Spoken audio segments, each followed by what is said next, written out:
how to update your KYC in Amazon app. Hey everyone, welcome back to my channel. I am Bimal from App Guide. In today's video I will show you how to update your KYC in the Amazon app, so make sure to watch the video till the end.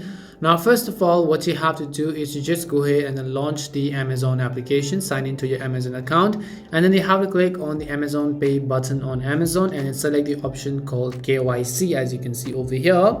After you do that, upload your selfie and document related to your KYC, which means your PAN card, your voter card, your driving license, your passport, your job card, or anything as such. And once all the documents have been submitted, schedule appointment for doorstep verification. Now you have to verify with the doorstep verification. Now the documents that are going to work in this case are your PAN card, your voter card, your driving license, your passport, or your NREGA job card.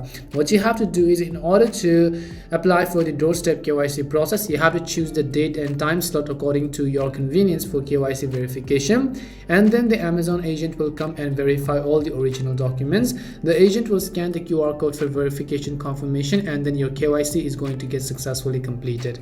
And that's all it takes to update KYC in the Amazon app. We hope the video was really helpful, and if it did help you, then make sure to leave a like and subscribe to our channel. If you have any more questions, feel free to leave them down. Thank you very much for watching, and see you soon in our next video.